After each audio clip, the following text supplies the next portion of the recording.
चलो बच्चों यार, आज हम एनसीईआरटी में अपना चैप्टर डिस्कस करने वाले हैं cell cycle and cell division. बहुत ही आसान सा चैप्टर है। तो अगर यार देखो, लाइफ में कोई भी है वो सिंगल सेल से ही आगे चल के बना है। अगर सेल डिवाइड नहीं होगी तो सिंगल सेल से मल्टी सेलुलर ऑर्गेनिज्म कैसे बनेंगे। मतलब हम ह्यूमंस जो है वो ट्रिलियंस ऑफ सेल्स का होता है, बट बना कैसे है? Single cell. एक सेल एक जो थी एक स्पर्म की एक सेल से थी, ठीक है। उन दोनों को फ्यूज करने से जायगोट बना। तो भाई सिंगल सेल था, सिंगल सेल से कितना ट्रिलियंस ऑफ सेल का ऑर्गेनिज्म बना खड़ा है, तो वो डिवीजन से ही पॉसिबल होता है, ठीक है। तो सेल डिवीजन बहुत इंपॉर्टेंट है। सेल डिवीजन यहाँ तक कि ग्रोथ के लिए इंपॉर्टेंट है, रीजनरेशन के लिए इंपॉर्टेंट है। सेल के पास में क्या होता है कि डिवाइड करने की पोटेंशियल होती है, ठीक है। सेल जो है वो पेरेंटल जनरेशन में अगर जाना है तो वो भी डिवाइड करने के ही जाना पड़ेगा। तो सेल डिवीजन अपन पढ़ने वाले हैं। बहुत आसान चैप्टर है और बहुत ही इजी अंडरस्टैंडिंग और समझने वाला चैप्टर है, क्योंकि सेल डिवीजन बहुत ज़रूरी है होना, ठीक है। अब बात करते हैं सेल साइकिल के बारे में। अच्छा देखो, एक सेल थी, वो डिवाइड की, फिर नई सेल बनी। वो सेल आगे चल के वही प्रोसेस दोहराएगी और वापस से डिवाइड करेगी। इसी प्रोसेस के चलते हुए क्रम को साइकिल बोल देंगे, ठीक है भैया। अब बात करते हैं cell division is a very important process in all living organism. भैया बिल्कुल इंपॉर्टेंट प्रोसेस होता है, क्योंकि अगर सेल डिवीजन नहीं है तो फिर सेल के नंबर कैसे बढ़ेंगे, ग्रोथ कैसे होगी?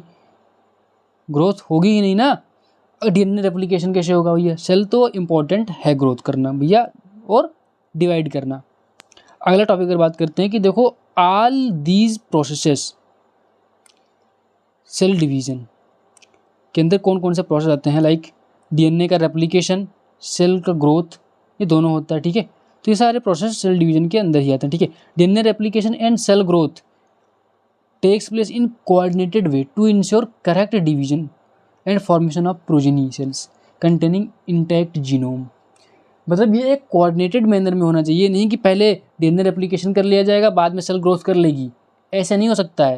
या फिर पहले सेल डिवाइड कर ले बाद में डीएनए का रेप्लिकेशन करते रहेंगे, ऐसा नहीं होगा। इनको एक कोऑर्डिनेटेड मैनर में हमको चलाना पड़ेगा। भैया साइकिल है तो कोऑर्डिनेटेड मैनर में चलेगी, ऐसा नहीं है कि कहीं का कहीं भी कर देंगे, ठीक है। तो इंपॉर्टेंट चीज़ क्या है कि हम अपन पढ़ने वाले हैं इसमें सेल डिवीजन के बारे में, तो पूरा एक एक कोऑर्डिनेटेड मैनर में होता है, तो हम पढ़ने वाले हैं, ठीक है।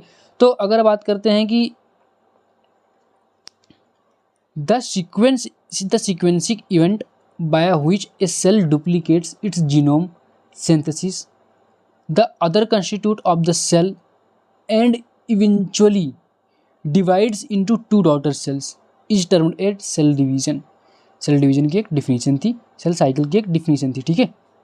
सेल साइकिल की एक डिफिनीशन थी, मतलब ये कोऑर्डिनेटर मैनर में जो सेल ग्रोथ से लेके जीनोम का डुप्लीकेशन से लेके न्यूक्लियस के डिवाइड होने से लेके और जो फिर साइटोप्लाज्मिक डिवीजन तक मिला के वो सेल साइकिल का एक पूरा प्रोसेस होता है, ठीक है। सेल साइकिल कहलाती है, ठीक है। ऑल्दो सेल ग्रोथ मतलब सेल का जो है इंक्रीज इन साइटोप्लाज्मिक रेशियो, ठीक है। साइटोप्लाज्मिक उसका इंक्रीज होता है, न्यूक्लियस छोटा रह जाता है, साइटोप्लाज्म इंक्रीज हो जाता है, तो न्यूक्लियस का जो है वो कब्जा जो है पूरे सेल पे वो कम पड़ने लगता है, तो फिर सेल को डिवाइड करना पड़ जाता है भाई, क्योंकि न्यूक्लियस जो है वो पूरे सेल पे अधिकार नहीं जमा पा रहा है, ठीक है। तो उसे डिवाइड करना पड़ जाएगा। हमारे जनरल में मैं बता रहा हूँ आपको, जैसे मान लो एक छोटा सा एरिया है, उस पर एक आदमी रह रहा है, तो उसका पूरे एरिया पे अधिकार है। अब वो फील्ड बढ़ती चली जाए, तो वो आदमी का जो इफेक्टिवनेस है ना वो कम हो जाएगा पूरे फील्ड को देखने के लिए। तो अगर हम फील्ड को डिवाइड कर देंगे, दो बंदे को बैठा देंगे, तो फिर वो इजीली ऑब्जर्वेबल हो सकता है, ठीक है। तो बस मेन प्रोसेस यही है सेल डिवीजन का, एक ये भी रीजन होता है, ठीक है। तो अगर हम बात करते हैं कि कौन से फेज़ में कौन सी चीज़ें होती हैं, तो DNA synthesis occurs only during the one specific phase. Cell growth जो है वो तो कई फेज़ों में चलती रहती है, लेकिन डीएनए का जो सिंथेसिस होता है वो सिंगल फेज़ में होता है। कहीं पे प्रोटीन का बनना होता है, कहीं पे सेल डिवाइड करती है, अलग अलग फेज़ हैं, अलग अलग फेज़ के बारे में हम पूरा डिटेल में पढ़ने वाले हैं, ठीक है। तो अपन आगे चलते हैं अगर, तो सबसे पहले फेजेस ऑफ सेल साइकिल। तो अगर फेज ऑफ सेल साइकिल की बात करते हैं तो एक इंटरफेज होता है और एक एम फेज होता है। एम फेज जो है वो एक्चुअल माइटोसिस होता है, मतलब एक्चुअल माइटोसिस। अगर माइटोसिस की बात कर रहे हैं, ठीक है, तो अगर माइटोसिस के दो फेज होंगे भाई, एक इंटरफेज हो जाएगा और एक एम फेज हो जाएगा। तो एम फेज के अंदर एक्चुअल माइटोसिस होता है, एम फेज के अंदर होता है कैरियोकाइनेसिस, और जो इंटरफेज होता है वो रेस्टिंग फेज होता है। उसमें अंदर क्या होता है, सेल प्रिपरेशन करती है डिवाइड करने के लिए। इसके अंदर सेल जो है वो ग्रोथ चलती रहती है। इसमें फेज का जो सीक्वेंस सबसे पहले आता है G1 फेज, फिर S फेज, फिर G2 फेज, फिर M फेज। तो हर एक फेज़ के बारे में हम डिटेल में पढ़ने वाले हैं। उससे पहले मैं आपको बता दूँ, एक टिपिकल यूकैरियोटिक सेल है जो कि ह्यूमन सेल है। अगर मान लें कि ह्यूमन सेल को कल्चर करते हैं तो वो डिवाइड कर लेती है अप्रॉक्सीमेटली 24 हावर्स में डिवाइड कर लेती है, जिसमें से उसको सिर्फ डिवाइड करने के लिए 1 हावर, जो एम फेज़ है वो सिर्फ 1 हावर्स लग लेता है, यानी कि सिर्फ 1 हावर्स लगता है। बाकी जो 23 हावर्स है वो किस में लग जाता है भैया? इंटरफेज में। तो मेनली 23 हावर्स ही लगता है भैया एक ह्यूमन सेल के इंटरफेज में, और सिर्फ 1 ही आवर लगता है एम फेज में अंदर, ठीक है। तो अगर बात करते हैं 95% टाइमिंग जो है वो इंटरफेस कंज्यूम कर लेता है, ओनली 5% टाइमिंग जो है वो सिर्फ कंज्यूम करता है यम फेज, ठीक है। अगर हम बात करते हैं एक ईस्ट से की जो सेल होती है वो 90 मिनट लेती है लगभग डिवाइड करने में। ईस्ट की सेल कितनी टाइम लेती है? 90 मिनट लेती है, ठीक है। कितना? 90 मिनट लेती है भैया। 2 बेसिक फेज ही होते हैं, इंटरफेज और यम फेज। यम फेज को बोल देते हैं माइटोसिस फेज। अब हम बात कर लिया कि यम फेज में कितना टाइम लगता है, तो हमने बात कर लिया, आपको बता दिया कि 95% टाइम जो है वो लगता है इंटरफेज में, और 5% टाइमिंग जो लगता है वो लगता है इसमें यम फेज में। हमने बात की यम फेज की जो शुरुआत होती है वो न्यूक्लियर डिवीजन से शुरू हो जाती है, मतलब कैरियोकाइनेसिस से शुरू होती है और साइटोकाइनेसिस पे खत्म हो जाती है। मतलब हम बात करते हैं साइटोकाइनेसिस पे खत्म हो जाती है। तो the interphase throw called resting phase. Interphase को हम बोल देते हैं resting phase. It is time duration हुई is the cell preparing for the division by undergoing both cell growth and DNA replication in ordinary manner. The interphase is divided into 3 further phases. कह रहे हैं कि ये जो resting phase होता है इसमें सेल कॉन्टिन्यूस ग्रो करती रहती है और सेल प्रिपेयर करती है अपने आप को किसके लिए? डिवाइड करने के लिए। अपने न्यूक्लियस जो उसका जो डीएनए कंटेंट है उसको डबल करती है। अच्छा, डीएनए का कंटेंट डबल होता है इंटरफेज में, बट क्रोमोसोम का नंबर डबल नहीं होता। ये चीज़ें हमेशा याद रखना है कि डीएनए का अमाउंट डबल होता है लेकिन क्रोमोसोम का नंबर डबल नहीं होता है। सो फिर नेक्स्ट टॉपिक अगर हम मूव करते हैं तो इनके 3 फेज हैं, G1 फेज, यस फेज और G2 फेज। इनका गैप फेज बोल देते हैं, सिंथेसिस फेज बोल देते हैं, या फिर G2 फेज। हम अगर एक ग्राफ बना दिया, हमारे पास फिर डायग्राम दिखा गया, इसमें दिखा गया G1 phase, yes phase, G2 phase. इसमें एक फेज और दिखा गया है कि G0 फेज है। तो जब सेल G1 फेज से G0 फेज में चली जाती है, मतलब सस्पेंडेड स्टेज में चली जाती है, आगे हम डिस्कस करने वाले हैं, ठीक है। तो वो फेज है तो वो सेल डिवाइड नहीं करती है भैया, ठीक है। तो हम एक एक फेज़ के बारे में पढ़ेंगे, इसी के एक एक फेज़ में अंदर कौन कौन सी चीज़ें होती हैं। तो बहुत इंपॉर्टेंट चीज़ है और बहुत आसानी से हम समझ लेंगे। अब G1 फेज़ जो है उसमें सेल कॉमनली ग्रो ही करेगी, ठीक है। सेल क्या करेगी? कॉमनली ग्रो करेगी, कॉन्टिन्यूस ग्रो करेगी। क्या करेगी? G1 फेज़ में कॉन्टिन्यूस ग्रो करेगी। अच्छा, G1 फेज़ के बाद यस फेज़ आएगा। यस फेज़ में होता है डीएनए का रेप्लिकेशन, मतलब डीएनए का अमाउंट डबल हो जाएगा यस फेज़ के अंदर। तो अच्छा, डीएनए का अगर अमाउंट डबल हो रहा है जहाँ पे, तो उससे पहले डीएनए के रेप्लिकेशन कराने से पहले हमें कुछ एंजाइम की ज़रूरत पड़ेगी, एंजाइम की ज़रूरत पड़ेगी। तो उसके पहले ही वाले फेज़ में हम क्या कर लेंगे? कुछ एंजाइम बना लेंगे, ठीक है भैया, समझ गए बात को। तो G1 फेज़ के अंदर क्या होता है कि सेल जो है वो ग्रो करती है, और ये यस फेज़ और यम फेज़ के बीच का फेज़ होता है। यस फेज़ और यम फेज़ के बीच का फेज़ होता है कौन सा phase? G1 phase. G1 phase का नाम है गैप 1, जो इसमें क्या करते हैं? डीएनए रेप्लिकेशन के लिए जो जरूरी एंजाइम्स होती हैं इसी पीरियड में हम बना लेते हैं भैया। During this time amount of DNA पर सेल डबल्स। अब अगला फेज हमारा कौन सा है? Yes phase. यस फेज का नाम है सिंथेसिस फेज। ये G1 फेज और G2 फेज के बीच का फेज है। इस फेज में हमें डीएनए का अमाउंट जो है वो डबल करना है। तो इसमें डीएनए का होता है रेप्लिकेशन। भैया किसका होता है रेप्लिकेशन? डीएनए का होता है रेप्लिकेशन, ठीक है। However there has no increase in chromosome number. भाई साफ साफ लिखा है कि क्रोमोसोम का नंबर डबल नहीं होता बट डीएनए का अमाउंट डबल होता है, ठीक है। तो G1 फेज में भी क्रोमोसोम का नंबर सेम रहेगा, यस फेज में भी क्रोमोसोम का नंबर सेम रहेगा, G2 फेज में भी क्रोमोसोम का नंबर सेम रहेगा। बट G1 फेज में मान लो डीएनए का अमाउंट 2C है, तो G2 फेज में डीएनए का अमाउंट 4C हो जाएगा, क्योंकि यस फेज में डीएनए का अमाउंट डबल हो जाएगा, ठीक है। तो अब in animal cell during S phase DNA replication begin in the nucleus and the centriole duplication in the cytoplasm. मतलब एस फेज के अंदर डीएनए का रेप्लिकेशन भी होता है और साइटोप्लाज्म के अंदर सेंट्रियोल का डुप्लीकेशन भी होता है। During the G2 phase protein are synthesised in preparation for mitosis while cell growth continue. G2 phase के अंदर भी सेल ग्रोथ कंटिन्यूस चलती रहती है, लेकिन कुछ प्रोटीन्स हैं जिनका कुछ फॉर्मेशन होता है, कुछ प्रोटीन जो है वो सिंथेसिस होती हैं किसमें? G2 फेज के अंदर। अब एक एनसीईआरटी में थोड़ा सा यहाँ पे वो दिया है कि how do plant and animals continue to growth and their lives. Do all cell in a plant divide all the time? Do you think all cell continues to divide in all plant and animals? Can you tell the name and the location of the tissue having cell that divides all their life in higher plants? Do animals have similar meristematic tissue? वह meristematic tissue similar animal के पास जो है वो plant के तरीके के meristematic tissue नहीं होते हैं भैया, ठीक है। तो सिंपल सी बात यही है कि प्लांट जो है वो लाइफ टाइम ग्रो करते रहते हैं क्योंकि उनकी जो मेरिस्टेमेटिक सेल है वो हमेशा कंटिन्यूसली डिवाइड करती रहती है, ठीक है। सो अपन अगले टॉपिक पे चलते हैं। जब मूव करते हैं तो अपने अगले टॉपिक हमने बता दिया ना कि डीएनए के अमाउंट के बारे में बता दिया आपने कि you have studies mitosis in onion root. Onion root के अंदर माइटोसिस के बारे में बात करते हैं तो ओनियन के रूट के अंदर जो क्रोमोसोम होते हैं 16। क्रोमोसोम कितने होते हैं? 16। तो वो G2 फेज में भी 16 ही रह जाएंगे, लेकिन डीएनए का अमाउंट जो है वो C से 2C हो जाएगा, बस इतना ही होता है, ठीक है। Some cells in adult animals do not appear to exhibit division. कुछ सेल जो हैं वो एडल्ट ह्यूमन में वो डिवाइड नहीं करती हैं, जैसे कि हार्ट की सेल हो गई, कुछ नर्व्स की सेल्स होती हैं, ठीक है। Many other divide only occasionally, और कुछ जो है वो सिर्फ कुछ ओकेजनली मतलब कुछ खास मौके पर डिवाइड करती हैं। As need to replace cells that has been lost because of injury और सेल डेथ। वो अगर कोई सेल डेथ हो जाती है या फिर उनको इंजरी हो जाती है तो उसको रिप्लेस करने के लिए ही सेल डिवाइड करती हैं, नहीं तो नॉर्मली डिवाइड ही नहीं करती हैं। वो फेज़ क्या करती हैं कि फर्दर जीवन फेज़ के बाद में इंटर कर जाती हैं G0 फेज़। G0 फेज़ को क्विसेंट स्टेज बोल देते हैं, ठीक है भैया। कौन सा स्टेज? क्विसेंट स्टेज बोल देते हैं। तो वो सेल डिवाइड नहीं करती हैं, बट वो सेल जिंदा होती है, मेटाबॉलिकली एक्टिव होती हैं, बस डिवाइड नहीं करती हैं।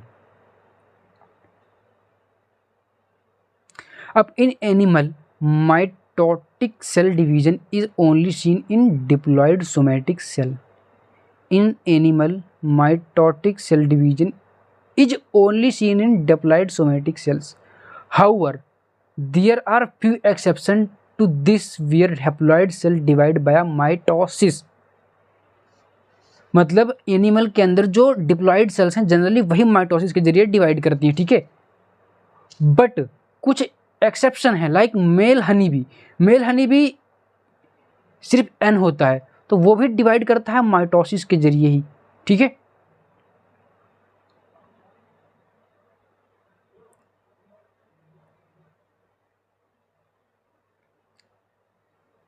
मतलब कुछ हैप्लॉइड सेल जो है वो भी माइटोसिस के जरिए डिवाइड करती है। उसमें भी हमने एक वो दे दिया है एग्जांपल कि मेल हनी बी हो गई, ठीक है। अगर बात करते हैं प्लांट के बारे में तो plant can show mitotic division in both haploid and diploid sales. Haploid and diploid sales plants जो है बोथ में माइटोसिस शो कर सकता है। मतलब अगर बात करते हैं तो भैया गैमीट जो है मतलब जो यन होता है वो माइटोसिस नहीं करता है, ठीक है भैया, माइटोसिस नहीं करता है। सिर्फ मेल हनी बी जो है उसी के अंदर ही, जो सिर्फ मेल हनी बी होती है सिर्फ उसी के अंदर ही माइटोसिस होती है, बाकी किसी के अंदर माइटोसिस नहीं होती है। तो अपन फर्दर मूव कर जाते हैं एम फेज के अंदर। एम फेज मतलब माइटोसिस फेज जो होती है, तो this is the most dramatic phase. Most dramatic phase कौन सी है? M phase. ये पीरियड जो है सबसे ड्रामा वाला होता है भाई। इसके अंदर सब कुछ होती है, मतलब इसके अंदर कैरियोकाइनेसिस भी होती है, साइटोकाइनेसिस भी होती है। सेंट्रियोल का जो डुप्लीकेट हुआ था भैया वो अपोजिट पोल पे मूव पे जाता है। क्रोमोसोम के अंदर क्रोमोसोम जो थे वो भी डुप्लीकेट हो जाता है, मतलब क्रोमोसोम के नंबर भी बढ़ जाते हैं, डीएनए का अमाउंट भी आधा हो जाता है। सब बहुत सारी घटनाएं होती हैं, तो इसलिए इस फेज को बहुत ड्रामेटिक फेज बोल दिया जाता है, ठीक है। अगर हम बात करते हैं since the number of chromosome in a parent and progeny cells in the same it also called as equational division. तो एम फेज को हम इक्वेशनल डिवीजन करते हैं। माइटोसिस फेज जो है वो इक्वेशनल डिवीजन है, मतलब पेरेंट के सेल में भी नंबर ऑफ क्रोमोसोम सेम रहेगा, जो प्रोजेनी बनेगी उसमें भी नंबर ऑफ क्रोमोसोम सेम ही रहेगा, ठीक है भैया। अगर हम बात करते हैं तो इस फेज के अंदर ही न्यूक्लियर डिवीजन होता है, जिसे कैरियोकाइनेसिस बोलते हैं। साइटोकाइनेसिस भी इसी फेज में ही होता है, हमने आपको बता ही दिया था। तो इस फेज की अगर बात करें तो इस फेज के कुछ जो स्पेसिफिक स्टेजेस हैं उनमें हम बात करते हैं। कोई क्लियर कट डिवीजन तो नहीं होता है इन स्टेजेस के बारे में, बट हम जनरली देखते हैं तो प्रोफेज, मेटाफेज, एनाफेज और टेलोफेज, एक एक फेज को हम डिस्कस कर लेते हैं फटाफट से। सबसे पहले प्रोफेज डिस्कस करने वाले, ठीक है, हम प्रोफेज डिस्कस करने वाले हैं। तो जैसा कि हमने देखा था यस फेज में डीएनए का अमाउंट डबल हो चुका था, सेंट्रियोल का डुप्लीकेशन हो चुका था। तो इसमें क्या था, क्रोमोसोमल मटेरियल जो था वो कंडेंस हो जाएगा to form compact mitotic chromosome. Chromosomal material जो था, जो भी बन गया था डीएनए अमाउंट, वो कंपैक्ट होने लगेगा। क्या बनाने के लिए? Mitotic chromosomes. Chromosome are seen to be composed of 2 chromatid attach together at the centromere. Centromere से 2 क्रोमेटिड्स अटैच होकर दिखाई लगेंगे क्या? क्रोमोसोम्स। ठीक है भैया। सेंट्रियोल जो है, जो कि बन गया था undergo duplication in the interface, जो बन गया था इंटरफेस के अंदर, वो मूव करने लगेंगे कहाँ पे? अपोजिट पोल की तरफ मूव करने लगेंगे। और उनसे क्या हो जाएगा कि माइक्रोट्यूब्यूल्स जो होते हैं वो निकलने लगेंगे, रेडिएट्स हो जाएंगे, और उन्हें एस्टर्स बोलते हैं। और वो एस्टर्स क्या होते हैं? स्पिंडल फाइबर के फॉर्मेशन से माइटोटिक ऑपरेटर्स बना देते हैं। वो asters together with spindle fibre form mitotic operators. Spindle fibres के साथ मिलके वो माइटोटिक ऑपरेटर्स बना देते हैं। मतलब सेंट्रियोल जो था, सेंट्रियोल से क्या निकला भैया? एस्टर्स या माइक्रोट्यूब्यूल्स, वो अटैच हो गए स्पिंडल फाइबर से, और उन सबको मिला के बन गया क्या? Mitotic operators. तो ये चीज़ें थी भैया किसमें? प्रोफेज की। एक क्लियर कट डिवीजन था। Cell at the end of prophase when viewed under the microscope do not show Golgi complex, endoplasmic reticulum and nucleolus and nuclear membrane. समझ गए भैया? मतलब इसके अंदर प्रोफेज के अंदर सेल का जो है, स्टार्टिंग में इनिशियल प्रोफेज के अंदर सेल का जो मेम्ब्रेन होती है वो डिसअपियर होने लगती है, और लेट प्रोफेज तक आते आते वो खत्म हो जाती है। मतलब जो गोल्गी बॉडी है वो हट जाएगी, वो नहीं दिखाई पड़ेगी तुमको। एंडोप्लाज्मिक रेटिकुलम भी नहीं दिखाई पड़ेगा, न्यूक्लियोलस भी नहीं दिखाई पड़ेगा, और न्यूक्लियर मेम्ब्रेन भी नहीं दिखाई, सब डिजनरेट हो जाती हैं। फिर ये रीजनरेशन इनका टीलोफेज में होता है। ठीक है, आगे हम पढ़ने वाले हैं। फिर आता है एम फेज। भैया देखो, एम फेज हमने पढ़ा था, इसको काका से फाफा हुआ। तो काका से मतलब क्रोमोसोम का कंडेंसेशन, फाफा मतलब फॉर्मेशन ऑफ स्पिंडल फाइबर। ठीक है, काका से फाफा हुआ। ठीक है, अब हम दूसरी ट्रिक हमने क्या पढ़ रखी थी मेटाफेज में? तो मटका गवा मटकन पे, मेटाफेज में तो मटका गवा मटकन पे, मटकन मतलब मेटाफोजिक प्लेट पे। तो after complete disintegration of nuclear envelopes marks the starting of metaphasic plate. मतलब मेटाफेज के जो इनिशिएशन होता है वो complete disappearance of nuclear membrane दिखाई जब होती है, तब हो जाता है भैया, शुरू हो जाता है कौन सा फेज? मेटाफेज। मेटाफेज के अंदर सबसे इंपॉर्टेंट चीज़ एक ही कैरेक्टर होता है, जो कि ज़्यादा हमें डिस्कस करने की जरूरत तो है नहीं। स्पिंडल फाइबर जो होते हैं वो काइनेटोकोर से अटैच हो जाते हैं। स्पिंडल फाइबर जो है वो काइनेटोकोर से अटैच हो जाएंगे, और क्या करेंगे? क्रोमोसोम जो है वो मूव कर जाएंगे कहाँ? स्पिंडल इक्वेटर पे, and get aligning at the metaphasic plate. Metaphasic plate के अंदर क्रोमोसोम जो है वो मूव कर जाएंगे इक्वेटर के ऊपर, and plate through spindle fiber in both poles. भैया तो दोनों पोल्स से जो स्पिंडल फाइबर निकले थे वो काइनेटोकोर से अटैच होकर इस मेटाफेजिक प्लेट पर, उसको इक्वेटर के ऊपर मेटाफेजिक प्लेट पे अंदर हमको अलाइन कर जाएंगे। अगला फेज आता है एनाफेज। तो एनाफेज के बारे में अगर बात करते हैं तो एनाफेज में क्या होता है भैया? डिवीज़न। इसमें क्या होता है? क्रोमोसोम जो होते हैं वो स्प्लिट कर जाते हैं, एंड क्रोमेटिड जो होते हैं सेपरेट हो जाते हैं। क्रोमोसोम जो हो स्प्लिट हो जाएंगे और क्रोमेटिड जो है सेपरेट हो जाएंगे। Chromatid moves to opposite pole, और जो क्रोमेटिड हैं वो मूव हो जाएंगे अपोजिट पोल की तरफ। इनके एक चीज़ में एक कैरेक्टर दिखाता हूँ। देखो हम सबसे पहले कि इस पे जो है मेटाफेजिक प्लेट पे अलाइन होगा। ये क्या है? मेटाफेज। ठीक है, इनिशियल मेटाफेज में जाने लगता है, ट्रांजिशन टू मेटाफेज प्रोफेज जब मिट जाता है तो इक्वेटर पर जाने लगता है। ठीक है, ये था प्रोफेज, लेट प्रोफेज। ठीक है, लेट प्रोफेज के अंदर न्यूक्लियर मेम्ब्रेन डिसअपियर हो गई थी, एंडोप्लाज्मिक रेटिकुलम डिसअपियर होता, गोल्गी बॉडी डिप्लेस होता, अर्ली में डिसअपियर होना शुरू हुई थी। ठीक है, और क्रोमोसोम जो थे वो उलझे सुलझे पड़े थे। इन सबको सुलझाने के लिए इनको कंपैक्ट करना पड़ा था किसमें? प्रोफेज के अंदर। ठीक है, अब अगली चीज़ हम तुम्हें दिखाने जा रहे हैं जो इंपॉर्टेंट चीज़ है, वो एनाफेज था। तो जब एनाफेज में मूव करने लगते हैं किधर? पोल की तरफ, तो इनकी जो टेल होती है वो बिहाइंड रह जाती है, पीछे की तरफ टेल रह जाती है, और जो काइनेटोकोर है वो आगे की तरफ जाता है और टेल जो है वो पीछे की तरफ हो जाती है, बिहाइंड रह जाती है। ठीक है, ये बहुत इंपॉर्टेंट है, तुम्हें याद होना चाहिए। ठीक है, अब अगर बात करते हैं तो क्या होता है कि क्रोमेटिड जो होते हैं वो सेपरेट हो जाते हैं, सेंट्रोमियर जो होते हैं वो स्प्लिट हो जाते हैं। Chromatid moves to opposite pole, and इनकी जो टेल्स होती है वो बिहाइंड रह जाती है, मतलब पीछे की तरफ रह जाती है। अगला फेज जो है टीलोफेज। टीलोफेज जो है कैरियोकाइनेसिस का फाइनल स्टेज होता है। इसके बाद क्या होता है भैया? एक नया फेज शुरू हो जाता है। तो कैरियोकाइनेसिस का जो लास्ट फेज है वो है telophase. At the beginning of the final stage of karyokinesis telophase, the chromosome that are reached their respective poles. Chromosome जो है अपने रिस्पेक्टिव पोल्स पे पहुंच जाते हैं। ठीक है, एंड देन वो लूज कर देते हैं अपनी identity. Individual chromosome can no longer be seen, and each set of chromatid tends to the collect at each of the two poles. भैया देखो, अपनी आइडेंटिटी लूज कर देंगे, मतलब वो पहचान नहीं जाएंगे, कोई अकेला नहीं रह सकता। ठीक है, उसमें भैया तो आइडेंटिटी लूज करने के बाद अपने अपने अपोजिट जो दोनों पोल पे थे, दोनों पोल पे क्रोमेटिड मटेरियल जो होते हैं वो कलेक्ट हो जाते हैं, ठीक है। अब बात करते हैं फिर वहाँ से क्या होता है कि this stage which shown the following key events. अब बात करते हैं chromosome cluster at opposite spindle poles and their identities is lost as discrete element. मतलब अपोजिट पोल पर जाने के बाद क्रोमोसोम जो है अपनी आइडेंटिटी लॉस कर देंगे और अपने एलिमेंट को डिस्क्रीट कर देंगे, मतलब फैला देंगे, ठीक है। देन न्यूक्लियर इन्वेलप डेवलपमेंट्स होने लगती है भैया, चारों तरफ उनकी न्यूक्लियर मेम्ब्रेन बनने लगती है। Chromosome cluster at each pole forming 2 daughter nuclei, दोनों तरफ न्यूक्लियस का फॉर्मेशन होने लगता है, ठीक है। फिर न्यूक्लियोलस, गाल्जी बॉडी और एंडोप्लाज्मिक रेटिकुलम ये सारे फिर से रीफॉर्म हो जाते हैं। ये होता है भैया टोटल टीलोफेज। अब अगला टॉपिक है हमारे पास साइटोकाइनेसिस। साइटोकाइनेसिस मतलब सेल का डिवीजन, ठीक है। ये कैरियोकाइनेसिस के बाद होता है। तो कैरियोकाइनेसिस जो होता है, कैरियोकाइनेसिस होता है वो फॉलो करता है साइटोकाइनेसिस को, ठीक है। मतलब साइटोकाइनेसिस जो है उससे पहले ही हो जाता है क्या, कैरियोकाइनेसिस। तो सिंपल सी बात करते हैं साइटोकाइनेसिस। साइटोकाइनेसिस दो तरीके की होती है, एक होती है कैरियोकाइनेसिस के पहले, तो पहले काइनेसिस के बाद होती है, ठीक है। साइटोकाइनेसिस दो तरीके की होती है, एक होती है सेंट्रीफ्यूगल टाइप की, एक होती है सेंट्रीपिटल टाइप का। सेंट्रीपिटल टाइप का मतलब जो सेल होती है उसके अंदर फरो बन जाती है, मतलब सेल अंदर की तरफ धंसने लगती है, ठीक है। तो सेल अंदर की तरफ धंसती है, मैं तुम्हें दिखा दूँ, ये वाली देखो, ये सेल अंदर की तरफ धंसती चली जाएगी तो ये सेल अलग अलग हो जाएगी। ये होता है एनिमल सेल के अंदर, ठीक है। और प्लांट के अंदर क्या होता है कि सेल प्लेट बनने लगती है, ठीक है। क्या बनने लगता है, सेल प्लेट बनता है किसके अंदर, प्लांट के अंदर, ठीक है। सेल प्लेट बनता है किसके अंदर, प्लांट के अंदर। तो उससे क्या होता है कि मिडिल लेमिला का फॉर्मेशन हो जाता है, ठीक है। तो वो प्लांट सेल के अंदर ही होता है। सेंट्रीफ्यूगल टाइप का किसमें होता है, प्लांट के जरिए। सेंट्रीपिटल टाइप किसका होता है, एनिमल में, ठीक है। तो सिंपल सी बात है।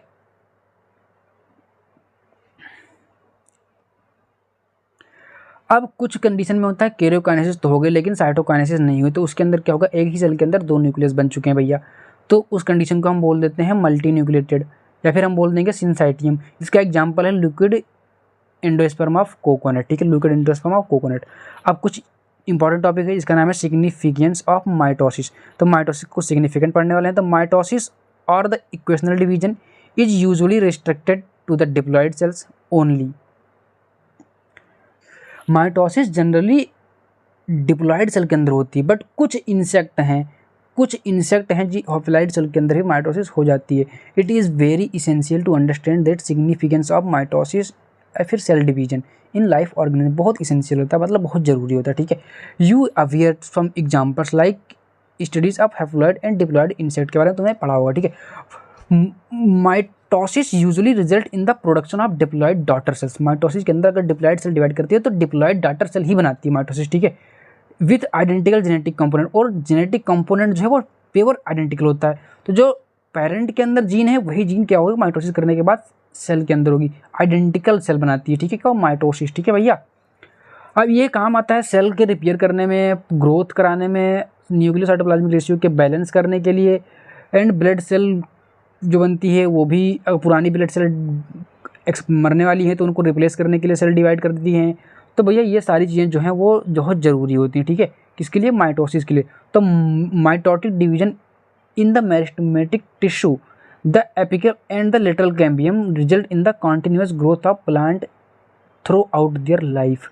मतलब माइटोसिस जो होती है वो मेरिस्टेमेटिक टिश्यू और कैम्बियम के अंदर भी हमेशा चलती रहती है, जिससे प्लांट लाइफ टाइम तक ग्रो करते रहते हैं। तो माइटोसिस का सिग्निफिकेंट इतना था। इसके बाद अगला टॉपिक हमारे पास क्या है, मियोसिस। तो हम मियोसिस को बहुत अच्छे से करने वाले हैं। अभी मियोसिस की अगर बात करते हैं तो यार देखो मियोसिस क्या है, जैसे अपन का जो 2n है, ठीक है, अपन के पास जो क्रोमोसोम का नंबर है वो 2n है, ठीक है, मतलब टोटल 23 क्रोमोसोम, मतलब 23 पीरियड है, ठीक, 46 क्रोमोसोम है। बट अपन की जो स्पर्म सेल होती है उसमें होते हैं 23, उसमें होता है n। ऐसे फीमेल के अंदर जनरली होता है 2n, बट उसके इग सेल के अंदर होता है n। अच्छा, अब ये फीमेल का जो इग सेल है और अपना स्पर्म जो है वो फर्टिलाइज करेंगे, फिर वो बनाएंगे 2n। अब सोचो अगर हमारे अंदर माइटोसिस हो और उस माइटोसिस से स्पर्म बनेगा तो स्पर्म बन जाएगा 2n का। ऐसे फीमेल के अंदर ओवा में अगर माइटोसिस हो, ओवा बनता हो तो ओवा भी बन जाएगा 2n का। फिर जब फर्टिलाइज करेंगे तो 2n + 2n = 4n बन जाएगा। फिर जो नया ऑर्गेनिज्म बनेगा वो 4n बनेगा। तो ये तो पॉसिबल नहीं है ना। ये तो पॉसिबल है ही नहीं। तो सिंपल सी बात है, कोई एक ऐसी डिवीजन की मैकेनिज्म चाहिए थी जिससे हमारा जो जीनोम है वो कांटेक्ट रहे, जो हमारा जीनोम है वो आगे वाली पद्धति, आगे वाली पीढ़ियों में भी सेम चलता रहे, क्रोमोसोम का नंबर सेम रहे, बदले ना। तो इसलिए हमें एक रिडक्शनिस्ट डिवीजन की जरूरत पड़ी, एक रिडक्शन डिवीजन की जरूरत पड़ी जो हमारे क्रोमोसोम का नंबर का रिडक्शन कर देता हो फिर अगले सेल में। तो भैया उसके लिए हमें पड़ी हुई है जरूरत मियोसिस की। तो the production of spring by sexual reproduction includes the fusion of two gametes each with a complete haploid cell of chromosome. ठीक है, gamete are form from specialised diploid cell. Gamete जो है वो स्पेशलाइज्ड डिप्लॉइड सेल से बनता है, somatic cell से। ठीक है भैया, मदर सेल पिया मदर जर्म सेल से बनता है। ठीक है, तो अब इसका क्या सीन होता है कि एक डिप्लॉइड सेल से हैप्लॉइड गैमीट बनाना है तो हमें मियोसिस करना पड़ेगा, मतलब वहाँ पे रिडक्शन हो रहा है ना, 2n से n बना रहे हैं तो रिडक्शन हो रहा है। तो मेनली माइटोसिस का यही सीन है। लेकिन अब हम n के 2 गैमीट बना चुके हैं, अब उनको जब फर्टिलाइज कराएंगे तो 2n बन जाएगा। तो ओवरऑल तो 2n ही चल रही है ना, तो जो बीच का प्रोसेस था n वो रिडक्शन डिवीजन की वजह से ही पॉसिबल हुआ। अगर वहाँ पे रिडक्शन डिवीजन नहीं होता तो जो नया ऑर्गेनिज्म बनता उसके पास 2n नहीं आता, उसके पास 4n बन जाता। ठीक है, तो ये था माइटोसिस वो मियोसिस का सिग्निफिकेंट। तो की फीचर मियोसिस की यही है। और मियोसिस जो है वो 2 स्टेप फॉलो करती है। Meiosis involve 2 sequential cycle.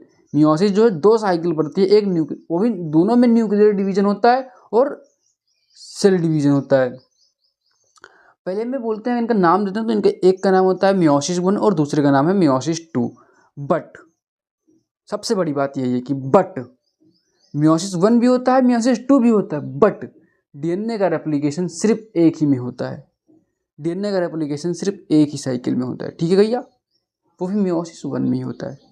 तो अगला अगर टॉपिक बात करें तो meiosis 1 is initiated, meiosis 1 is initiated after the parental chromosome have replicated to produce identical sister chromatid at the S phase.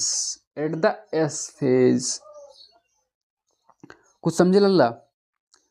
कहने का मतलब ये है कि meiosis is initiated, meiosis is initiated after the parental chromosome have replicated to produce identical sister chromatid at the S phase. अगला जो topic की point है इसका कि मियोसिस इन्वॉल्व होती है कहाँ, pairing of homologous chromosome. Meiosis के अंदर पेयरिंग ऑफ होमोलॉगस क्रोम होता है and recombination between non sister chromatid of homologous chromosome.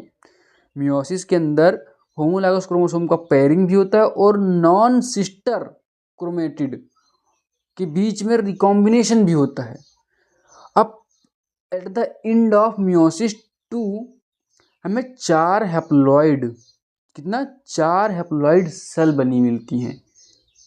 मतलब एक मियोसिस की कंप्लीट होने के बाद हमें 4 हैप्लॉइड सेल मिलेंगी।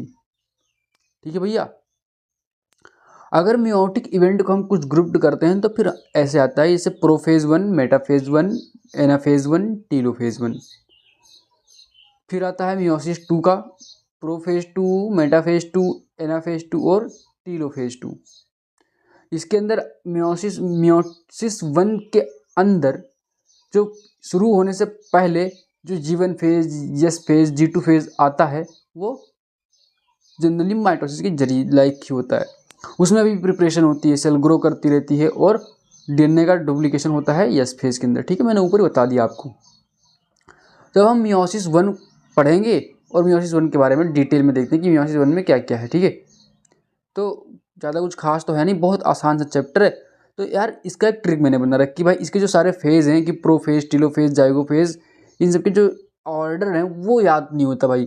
तो ले जा पिया दिल दे दिया, क्या है, ले जा पिया दिल दे दिया, लिप्टोटीन, जाइगोटीन, पैकिटीन, ले जा पिया, दिल डिप्लोटीन, दिया डायाकाइनेसिस।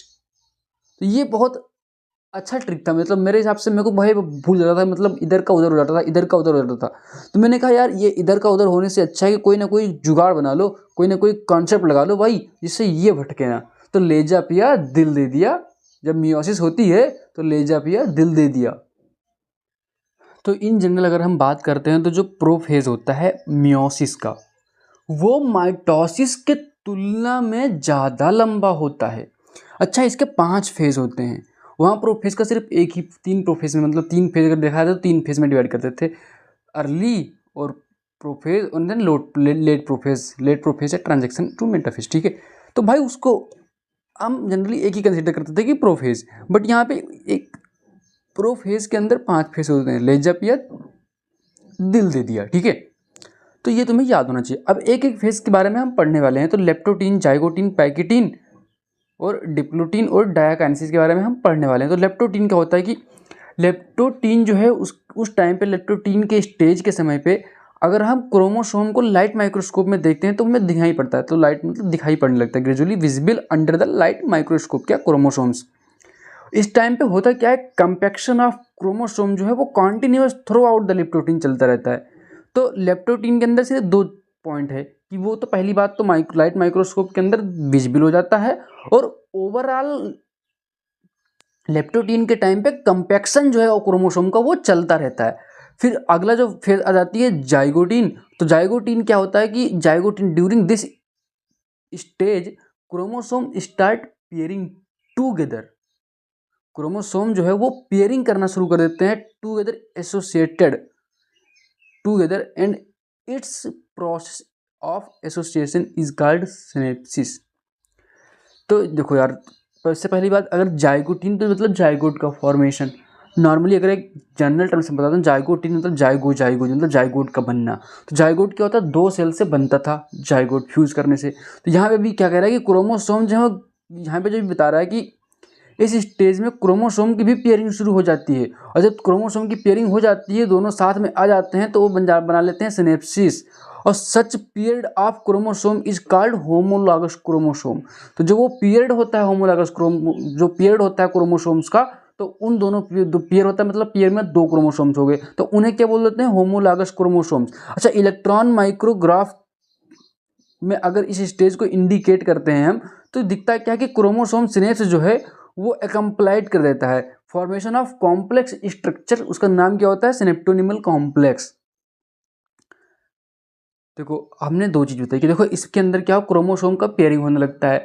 अब जो वो क्रोमोसोम की पेयरिंग होती है उसे सिनेप्स बना लेते हैं। उन सिनेप्स मतलब जो क्रोमोसोम पेयरिंग हुई, जो सिनेप्स बने, उनमें 2 होमोलॉगस क्रोमोसोम होते हैं। क्या, 2 होमोलॉगस क्रोमोसोम से मिल क्या बनता है, सिनेप्स।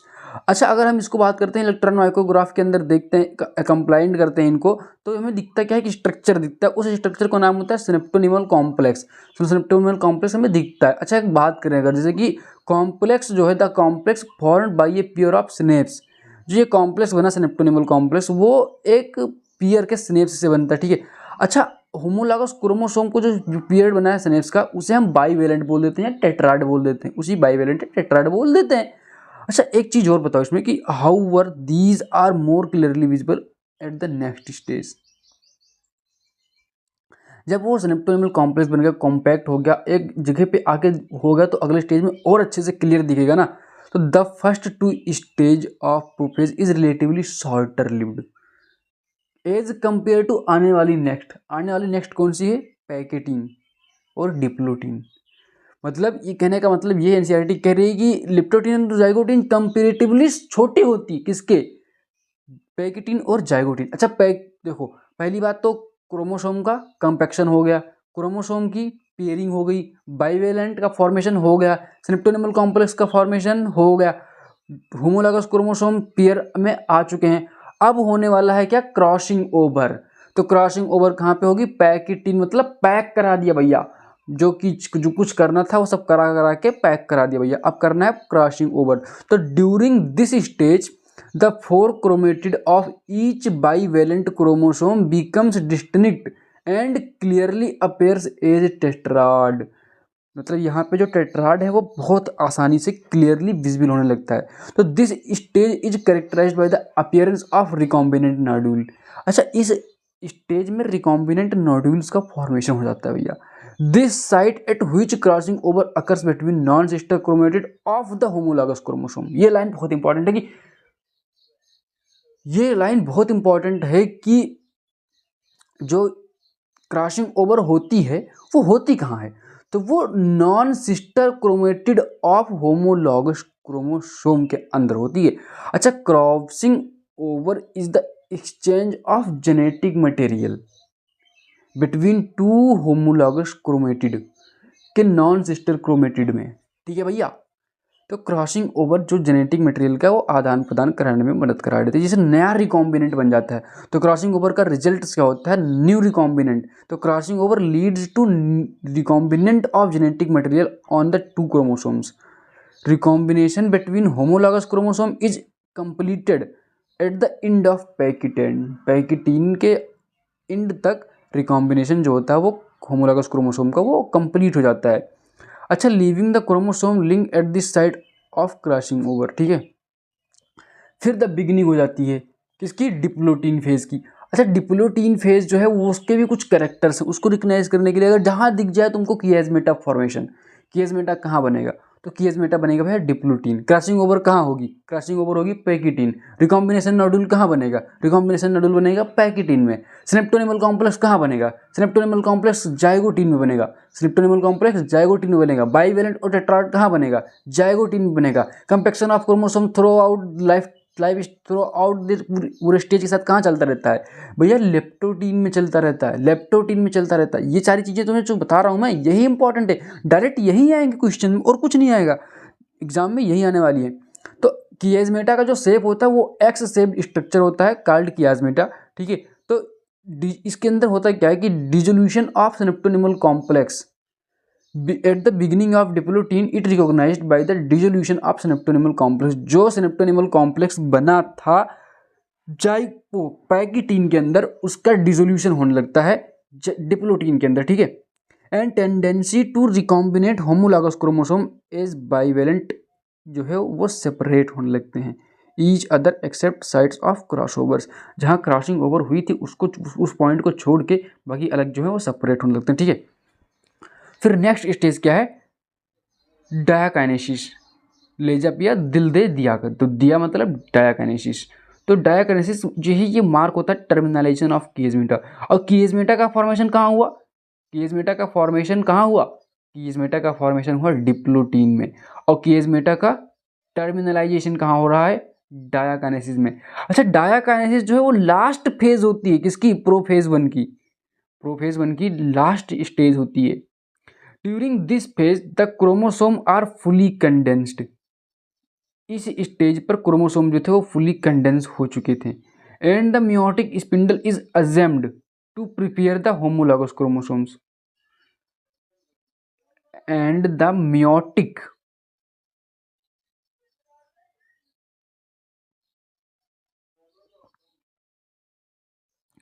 मियोटिक स्पिंडल्स फॉर्मेशन जो थे, स्पिंडल फाइबर जो थे वो असेंबल्ड कर लेते हैं, प्रिपरेशन कर लेते हैं किसके लिए, होमोलॉगस क्रोमोसोम के सेपरेशन कराने के लिए। फिर at the is the end of diakinesis nucleolus disappears. Nuclear envelope also break down, लगभग वो भी टूट जाती है। क्या, डायाकाइनेसिस के एंड होने तक न्यूक्लियस तो खत्म हो जाते हैं। हमने वहाँ बताया था माइटोसिस में कि एंडोप्लाज्मिक रेटिकुलम गाल्गी बॉडी भी खत्म हो जाती है, यहाँ भी खत्म हो जाती है। तो भैया न्यूक्लियोलस डिसअपियर हो जाते हैं, एंडोप्लाज्मिक रेटिकुलम डिसअपियर हो जाते हैं, न्यूक्लियर मेम्ब्रेन जो होती है वो भी लगभग टूट जाती है, लगभग टूट के खत्म हो जाती है। ठीक है, diakinesis represent transition to metaphase. Next phase क्या है, मेटाफेज। मेटाफेज के लिए मैंने एक ही बताया था कि मटका गवा मटकन पे। ठीक है भैया, सिंपल सी बात है। तो इस टाइम पे जो बाईवेलेंट या क्रोमोसोम हमारे पास अलाइन थे वो कहाँ पे आता है, इक्वेटर पे, इक्वेटर प्लेट पे, इक्वाटोरियल प्लेट पे, इक्वाटोरियल प्लेट पे। उस इक्वाटोरियल प्लेट को बोल देते थे मेटाफेजिक प्लेट माइटोसिस में। ठीक है, तो the microtubules from the opposite poles of spindle fiber attach to kinetochore of homologous chromosome. यह सेम प्रोसेस वही था माइटोसिस वाला कि माइक्रोट्यूब्यूल्स जो थे वो अपोजिट पोल्स पर स्पिंडल फाइबर के काइनेटोकोर से अटैच हो जाते थे होमोलॉगस क्रोमोसोम के। ठीक है, तो भैया सिंपल सी बात है, यहाँ पे एक फिगर दिखाया गया है, उस फिगर के बारे में हम थोड़ा सा डिस्कस कर लेते हैं आपसे। प्रोफेज वन आया, प्रोफेज होना है, फिर मेटाफेज होना है, फिर एनाफेज होना है, फिर टेलोफेज होना है। तो जो अभी हमने पूरा डिटेल पढ़ा वो इसी में पढ़ लिया, इसी में पढ़ लिया। यहीं पे जो काइनेटोकोर ये था, जो काइनेटोकोर पे ये जो पीला और लाल ये जो बना है, ये वाला चिपक गया है फाइबर्स, वो था स्पिंडल फाइबर्स, ठीक है। और ये जो गोल गोल सर्कल सा दिख रहा है ओ टाइप का, वो है क्या, काइनेटोकोर्स। और ये सारे क्रोमेटिड्स हैं, ये सारे क्या हैं, क्रोमेटिड्स हैं, क्रोमेटिड्स हैं, ठीक है। और पूरा अलग हो गया, बट ये देखो जो क्रोमोसोम जहाँ पे वो हुआ था, क्या बोलते हैं, सिस्टर क्रोमेटो का फिर पेयरिंग हुई थी सिनेप्स, वहाँ पे क्या है, ये अभी अटैच्ड है, ठीक है। तो सिंपल सी बात है। अगर हम आगे चलते हैं यहाँ पर, तो एनाफेज आता है। एनाफेज के अंदर बहुत छोटी सी लाइन है, बहुत बहुत इंपॉर्टेंट चीज़ है, ये टॉपिक बहुत इंपॉर्टेंट है भाई। The homologous chromosome separate, but homologous chromosome तो सेपरेट होते हैं, but while sister chromatid remains associated to their centromere. Homologous chromosome तो सेपरेट हो जाते हैं, लेकिन जो सिस्टर क्रोमेटिड होती हैं वो अपने सेंट्रोमियर से सेपरेट नहीं होती हैं। और यही चीज़ होता था कहाँ पे, मियोटिक के अंदर, माइटोटिक के अंदर, मतलब यही चीज़ जो है माइटोटिक के अंदर, वहाँ पे होमोलागस क्रोमोसोम का कोई सेपरेशन वही नहीं था। तो वहाँ पे सीधा हो जाता था कि भैया जो क्रोमेटिड थे वो भी सेपरेट हो जाते थे। Homologous chromosome also separated and sister chromatid also divided, ठीक है। फिर इसमें आता है टीलोफेज। तो टीलोफेज में आता है कि the nuclear membrane and nucleolus reappear. Telophase में वही जो माइटोसिस में होता था वही सेम, लगभग सेम सेम होता है, ठीक है। तो न्यूक्लियर मेम्ब्रेन, न्यूक्लियोलस रीअपियर, फिर फाइलो, ये जो टीलोफेज है वो फॉलो करता है साइटोकाइनेसिस को। मतलब ये कैरोकाइनेसिस चल रहा था अभी तक, तो कैरोकाइनेसिस कंप्लीट हुआ, अब आ गया cytokinesis. Follow the called dyad of cell and बन जाती है dyad of cell. After cytokinesis बन जाती है डायोड ऑफ सेल, मतलब एक सेल से दो सेल बन के उसे डायोड बोल देंगे। अच्छा, अभी ये मतलब मियोसिस का रिजल्ट दो सेल डायोड नहीं है, मियोसिस का रिजल्ट टेट्राड सेल है। अभी मियोसिस 2 होने के बाद पूरा 4 सेल कंप्लीट बनकर तैयार होगी, ठीक है। Although in many cases the chromosome do undergo same differentiation, they do not reach the extremely extended state of interphase nucleus. This stage between the two meiotic division is called interkinesis and is generally short lived. There has no replication of DNA during interkinesis. Interkinesis is followed by prophase 2, is such simpler prophase than prophase 1. अब देखो भैया diode of cell बन गया, अब हमको meiosis 2 कराना है। तो मतलब जो पहला साइटोकाइनेसिस हुआ उसके बाद मियोसिस 2 कराने के लिए उसके बीच में एक फेज आता है, उस फेज में भी G1 फेज आता है, G2 फेज आता है। तो उस फेज में G1 यस G2 फेज आता है, तो उस फेज को हम बोल देते हैं क्या, इंटरकाइनेसिस। मतलब पहला मियोटिक डिवीजन कंप्लीट हुआ, दूसरा मियोटिक डिवीजन शुरू होने से पहले बीच में जो गैप है उस गैप को हम बोलेंगे इंटरकाइनेसिस। इंटरकाइनेसिस ये भी इंपॉर्टेंट चीज़ था। ये कह रहा है कि इस फेज में डीएनए का डुप्लीकेशन नहीं होता है, डीएनए का रेप्लिकेशन नहीं होता है। मतलब डीएनए का रेप्लिकेशन सिर्फ एस फेज में हो चुका, कब हो चुका, पहले हो चुका। अब जो दोबारा इंटरकाइनेसिस वाला फेज है, इस फेज में डीएनए का रेप्लिकेशन नहीं होगा, सेल जितना डीएनए अमाउंट है उसका उसी के साथ आगे डिवाइड करने वाली है, ठीक है। तो भैया बाकी जो एंजाइम चाहिए थे वो सारे तो फॉर्मेशन होंगे ही, क्योंकि जितनी चीज़ें हमें ज़रूरत की चीज़ें हैं वो चीज़ें हम बनाएंगे, बट हमें डीएनए का रेप्लिकेशन करने की ज़रूरत नहीं है, ठीक है। फिर स्टार्ट हो जाता है प्रोफेज 2, किसका, मियोसिस का। तो मियोसिस 2 का प्रोफेज 2 शुरू हो जाता है। तो meiosis 2 is initiated immediately after cytokinesis, usually before the chromosome has fully elongated. It contract to meiosis 1. Meiosis 2 resembles a normal mitosis. The nuclear membrane disappears by the end of prophase 2. The chromosomes align become compact. अब देखो अगर मतलब वो DNA का amount बना ही नहीं है इसके इंटरकाइनेसिस के अंदर, तो वो तो पहले से ही कॉम्पैक्ट है, तो कॉम्पैक्ट कराने की ज़रूरत ही नहीं है हमें, ठीक है। कॉम्पैक्शन करने की ज़रूरत नहीं है। तो भैया बस प्रोफेज 2 जो है वो जनरली माइटोसिस के जरिए होता है। इसमें भी न्यूक्लियर मेम्ब्रेन डिसअपियर हो जाते हैं, गाल्जी बॉडी, एंडोप्लाज्मिक रेटिकुलम और न्यूक्लियोलस सारे डिसअपियर हो जाते हैं फटाफट से। फिर अगला फेज आ जाता है मेटाफेज। अब मेटाफेज भी सेम वही मटका का मटकन पे, तो मटका मतलब मेटाफेजिक प्लेट के अंदर क्या चला जाएगा, माइटोस स्पिंडल फाइबर्स जो थे जो बन गए थे हमारे, क्या नाम थे, क्रोमोसोम जो थे वो इक्वेटर पे अलाइन कर जाएंगे। माइक्रोट्यूब्यूल्स के जो अपोजिट पोल से spindle fiber get attach to the kinetochores and then of sister chromatids के काइनेटोकोर से जो स्पिंडल फाइबर अटैच हुए थे बना लेते माइक्रोट्यूब्यूल के जरिए, वो कहाँ जाके इक्वेटर के ऊपर अलाइन कर जाएंगे। ठीक है, सेम वही माइटोसिस वाला। देन नेक्स्ट आता है एनाफेज 2।